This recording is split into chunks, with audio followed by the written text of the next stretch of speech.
5 December 1945 সালের দুপুর 2টা আমেরিকার ফ্লোরিডার ফোর্ট লডারডেলে অবস্থিত নেভাল এয়ার স্টেশন থেকে 5টি মার্কিন নেভির টর্পেডো বোমারু বিমান ফ্লাই করে।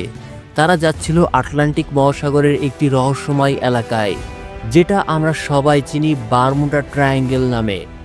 এই অঞ্চলটা মিয়ামি, বারমুডা আর পুয়ের্তো রিকোর মাঝখানে পড়ে। 1940-এর দশকে এই বারমুডা ট্রায়াঙ্গেল নিয়ে অনেক আলোচনা হচ্ছিল, কারণ এখানে অনেক বিমান আর জাহাজ হঠাৎ করেই হারিয়ে যাচ্ছিল। কেন এমন হচ্ছে গবেষকরা তা বুঝে উঠতে পারছিল না। তবুও এই ভয়ঙ্কর রেকর্ড থাকা সত্ত্বেও 5টি নেভির বিমান রুটিন প্রশিক্ষণের জন্য বারমুডা ট্রায়াঙ্গেলের দিকে রওনা দেয়। এই মিশনের নাম ছিল ফ্লাইট 19। এই মিশনের নেতৃত্বে ছিলেন লেফটেন্যান্ট চার্লস টেইলর, যার উড়োজাহাজ চালানোর অভিজ্ঞতা ছিল 2500 ঘন্টারও বেশি সময়, যা সেই সময় অনেক বেশি ধরা হতো।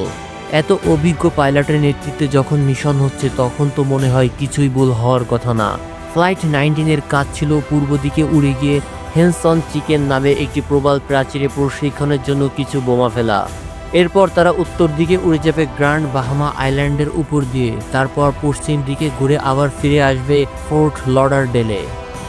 আবহাওয়া বেশ ভালো ছিল, শুধু মাঝে মধ্যে হালকা বৃষ্টির সম্ভাবনা ছিল। ফোর্ট লডারডেল থেকে উড্ডয়ন করার সময় সবকিছুই ঠিকঠাক ছিল। ফ্লাইট 19 হেনসন চিকেন রিফে সফলভাবে তাদের প্রশিক্ষণ বোমা ফেলেছিল এবং তারপর তারা গ্র্যান্ড বাহামা আইল্যান্ডের দিকে উত্তরের দিকে যেতে শুরু করে।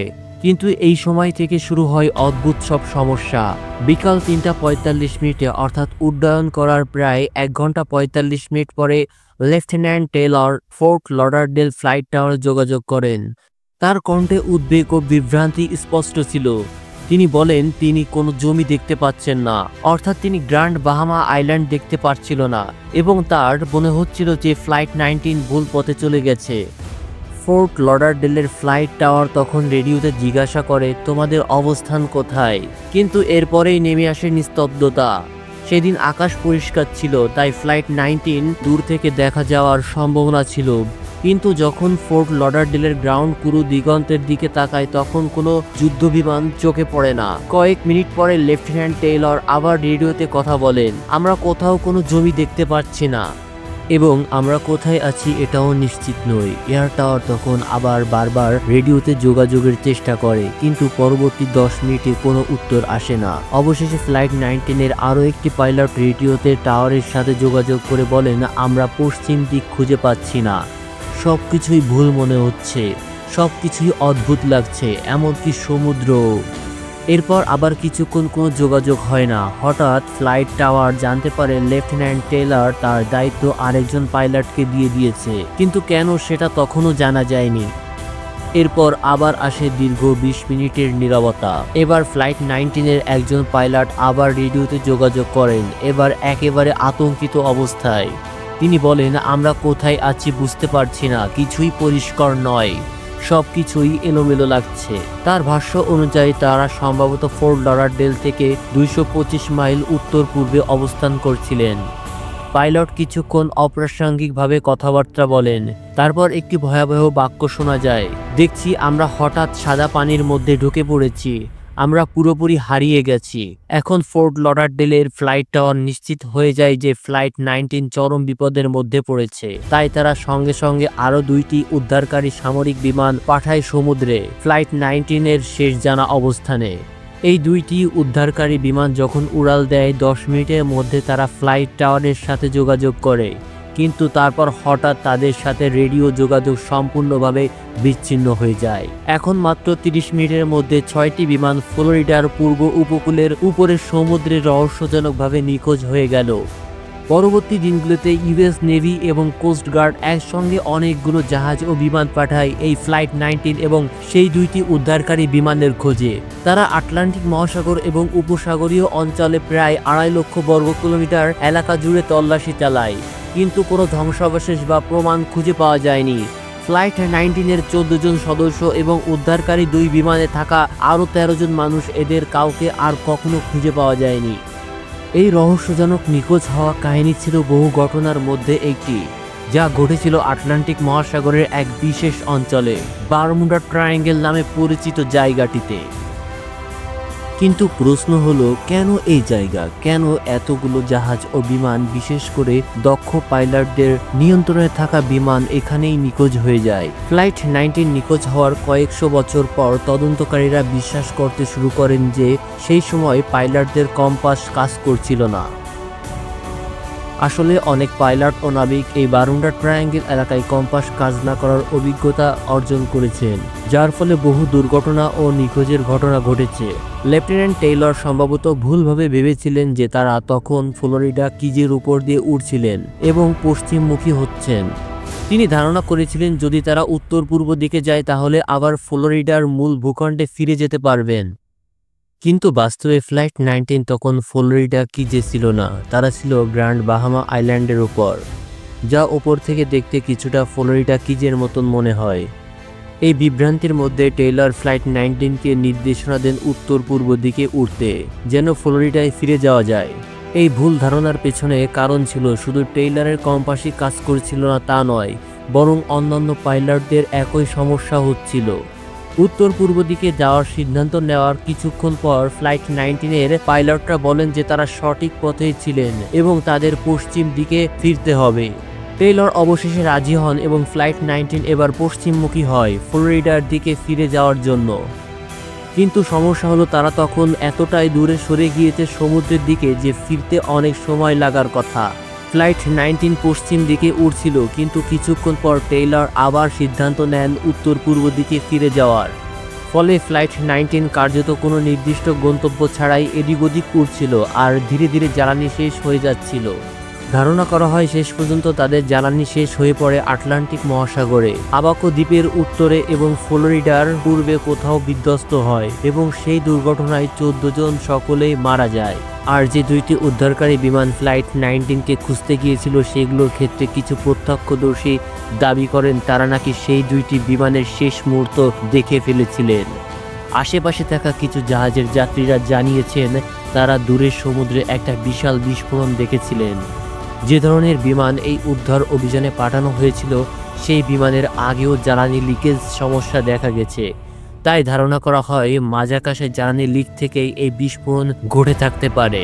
কিন্তু প্রশ্ন থেকেই যায়, কেন এত পাইলটদের কম্পাস একসাথে কাজ করছিল না? আসলে এটা বারমুডা ট্রায়াঙ্গেলের খুব সাধারণ একটি সমস্যা। অনেক নাবিক ও পাইলট জানিয়েছেন এই এলাকায় তাদের কম্পাস ঠিক মতন কাজ করে না। আটলান্টিক মহাসাগরের এই অংশে প্রায় চৌম্বকীয় উত্তর মেরুর বদলে প্রকৃত উত্তর মেরুর দিকে ইশারা করে।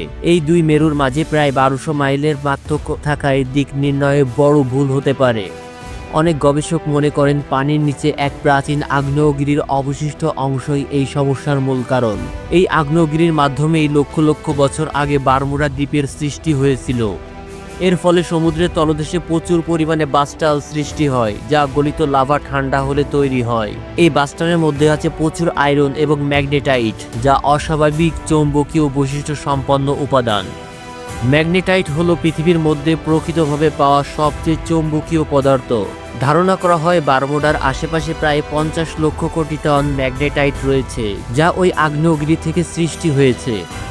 এই চৌম্বকীয় উপাদানগুলোর প্রভাবেই সম্ভবত ফ্লাইট 19-এর পাইলটদের কম্পাসগুলো ভুল দিক দেখাচ্ছিল এবং ঠিক একই সমস্যা আরও অনেক পাইলট ও নাবিকদের সাথেও হয়েছে। গবেষকরা জানিয়েছেন এই এলাকায় কম্পাস প্রায় 10 ডিগ্রি পর্যন্ত ভুল দিক দেখাতে পারে।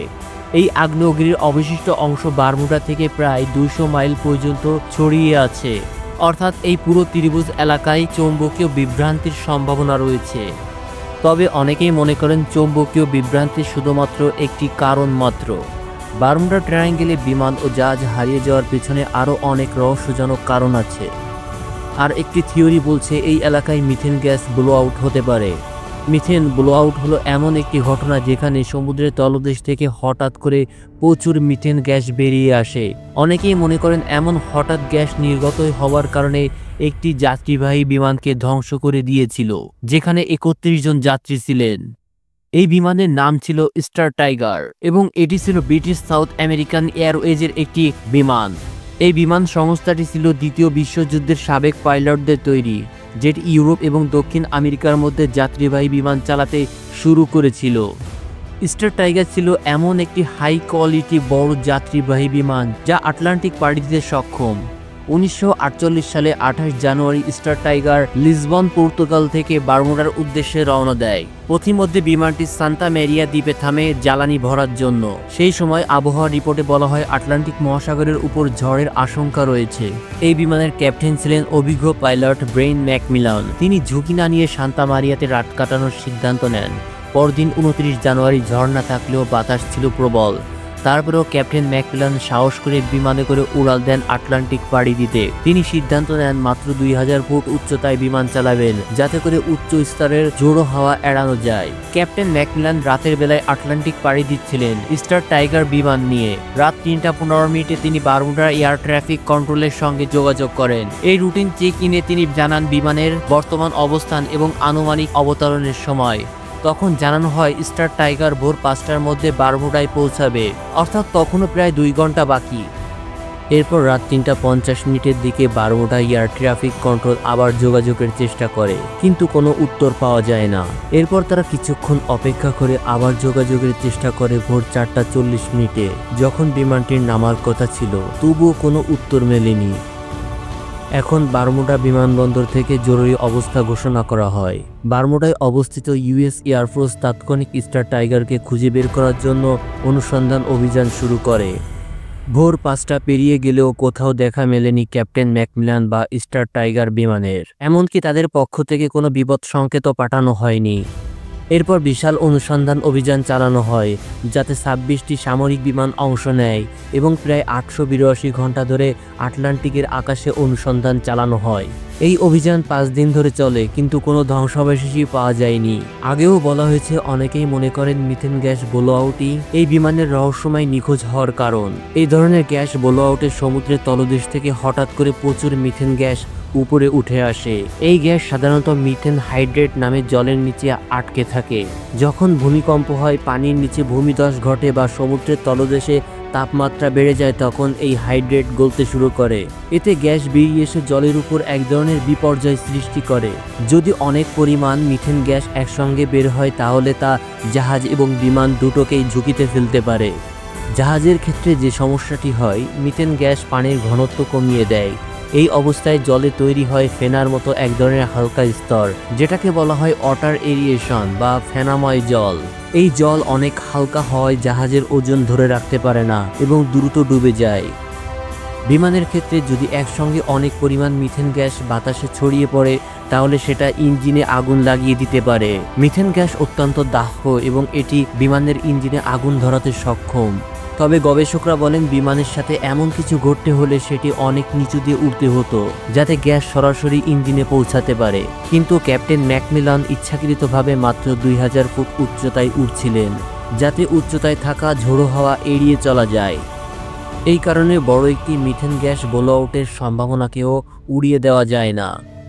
তবুও গবেষকরা বলেন, বড় গ্যাস বিস্ফোরণ জাহাজের ভাসমান ক্ষমতা নষ্ট করার ক্ষেত্রে বেশি কার্যকর বিমানের ইঞ্জিনে আগুন লাগানোর তুলনায়। আরও একটি সম্ভাব্য কারণ হতে পারে, ক্যাপ্টেন ম্যাকমিলান হয়তো ভুলে গিয়েছিলেন যে তিনি এত নিচু দিয়ে উঠছিলেন। বারমুডা এয়ার টাওয়ারে তিনি যেসব অবস্থান বার্তা পাঠিয়েছিলেন, তাতে বলা হয়েছিল বিমানটি 20,000 ফুট উচ্চতায় উঠছে, কিন্তু বাস্তবে বিমানটি ছিল মাত্র 2000 ফুটে। বারমুডা ট্রাফিক কন্ট্রোল এটিকে শুধু একটা সাধারণ ভুল বলে ধরে নেয়। হয়তো ক্যাপ্টেন একটা শূন্য ভুলে গিয়েছিলেন। সম্ভবত বিমানটি যখন নামার জন্য নিচে নামতে শুরু করেছিল, ক্যাপ্টেন ভুলে গিয়েছিলেন যে বিমানটি তখনও সমুদ্রের এত কাছে ছিল। এই কারণে বিমানটি নামতে নামতে সরাসরি সমুদ্রে আছড়ে পড়ে থাকতে পারে, কারণ তিনি আসল উচ্চতা লক্ষ্য করেছিলেন না। এই ঘটনার জন্য হয়তো পাইলটের অসতর্কতাই দায়ী ছিল। তবে 1948 সালে বারমুডা ট্রায়াঙ্গেলে আরও একটি বড় যাত্রীবাহী বিমান নিখোঁজ হয়ে যায়, যেখানে শুধুই পাইলটের ভুল ছিল না বলে মনে করা হয়। সত্যি বলতে এই বারমুডা ট্রায়াঙ্গেল নিয়ে রহস্যের শেষ নেই। তবে আপনারা যদি এরপর থেকে আরও কিছু রহস্যময় ঘটনা সম্পর্কে জানতে চান, তাহলে অবশ্যই কমেন্ট করে জানাতে পারেন। অবশ্যই আমি আপনাদের জন্য দ্বিতীয় পার্ট নিয়ে আসব। আর এতক্ষণ ধরে আমাদের সঙ্গে থাকার জন্য আপনাদের অসংখ্য ধন্যবাদ।